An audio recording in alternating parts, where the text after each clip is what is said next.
എന്ത് ചെയ്തു എന്ന് ചോദിക്കുമ്പോൾ തന്നെ നിങ്ങൾ പിരിച്ച പൈസ ആ പൈസ എന്ത് ചെയ്തു, അതിനൊരു സുതാര്യത വേണ്ടേ? അതിനകത്ത് സുതാര്യതയുടെ കുറവിനെ പറ്റി അങ്ങേക്ക് എന്തെങ്കിലും ആശങ്കയുണ്ട് എങ്കിൽ ഞാനും അങ്ങയും കൂടി ഇരിക്കുന്ന രീതിയിൽ അങ്ങേ ബോധ്യപ്പെടുത്തുവാൻ ഞാൻ തയ്യാറാണ്.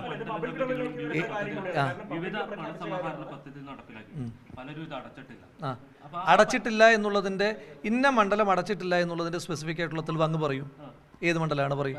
അങ്ങ് പറയും. പലത് പറയാതെ ജനറലൈസ് ചെയ്യാതെ അങ്ങ് പറയൂ. ദേവികുളം മണ്ഡലം കൃത്യമായിട്ട് അടച്ചിട്ടുണ്ട്. അവർക്ക് സമാഹരിച്ച പൈസ അവർ അടച്ചിട്ടുണ്ട്. ഇനി അടുത്ത മണ്ഡലം പറയൂ. ദേവികുളം മണ്ഡലം അടച്ച പൈസയുടെ കണക്കും അല്ലല്ല ഞാൻ പറഞ്ഞത് ഇപ്പൊ ഇടതുപക്ഷക്കാർ ബോധപൂർവമായിട്ട് ഇതിനകത്തൊരു അവ്യക്തത വരുത്താൻ ശ്രമിക്കുന്നത് നമുക്ക് മനസ്സിലാക്കാം. അങ്ങ് പറയൂ. ദേവികുളം മണ്ഡലം ഇടുക്കി ജില്ലാ പ്രസിഡന്റ് അധിക്കുന്നത് ദേവികുളം മണ്ഡലവുമായിട്ട് ബന്ധപ്പെട്ട് പരാതി അംഗീകരിക്കുന്നുണ്ടോ? പിന്നെ ഞങ്ങൾക്ക് കിട്ടിയ പണത്തിന്റെ എന്ത് രേഖയാണ് നിങ്ങളുടെ കയ്യിലുള്ളത്? അപ്പൊ അങ്ങ് പറയുന്നത് സുതാര്യതയില്ലായ്മ എന്ന് പറഞ്ഞു. അങ്ങേക്ക് ചോദ്യം ചോദിക്കാം. അങ്ങ് സുതാര്യതയില്ലായ്മ എന്ന് പറയുമ്പം അങ്ങയുടെ സ്റ്റേറ്റ്മെന്റ് ആണ്. അപ്പൊ സുതാര്യതയില്ലായ്മയെ പറ്റി പുറത്തു നിൽക്കുന്ന ആളുകൾ എന്തെങ്കിലും പറയുന്നത് ഞാൻ ചോദിക്കുന്നത് വ്യക്തമായ കണക്ക്. ഞാൻ ഇതുപോലൊരു മാധ്യമ സമ്മേളനം നടത്തുമ്പോഴാണ് മുഴുവൻ മാധ്യമ പ്രവർത്തകരോടും പറഞ്ഞത് ഇതാണ് ബാങ്ക് സ്റ്റേറ്റ്മെന്റ്. അങ്ങ് മാതൃഭൂമിയുടെ റിപ്പോർട്ടറല്ലേ? പത്തനംതിട്ട ജില്ലയിലെ മാതൃഭൂമിയുടെ റിപ്പോർട്ടറാണ് ആ കണക്ക് വെരിഫൈ ചെയ്ത്. അദ്ദേഹത്തോട് തന്നെ ചോദിച്ചാൽ മതി.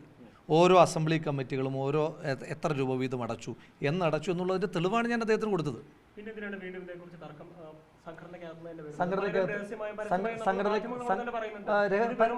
പരസ്യമായി പറഞ്ഞ ഒരാളുടെ പേര് പറയും.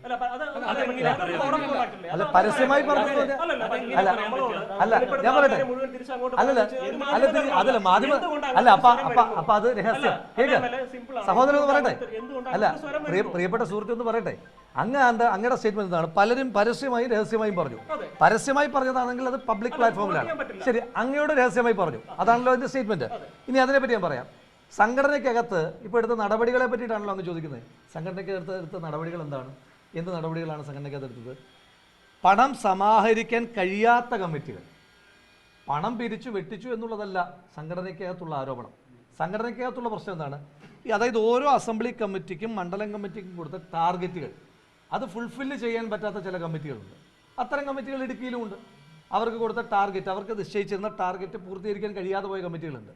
അത് ഏതെങ്കിലും തരത്തിലുള്ള സുതാര്യതയില്ലായ്മയോ വെട്ടിപ്പോ അല്ല, അതവർക്ക് സമാഹരിക്കാൻ കഴിയാഞ്ഞതാണ്. അതൊരു സംഘടനാപരമായ വീഴ്ച എന്ന നിലയിലാണ് നമ്മൾ നടപടികൾ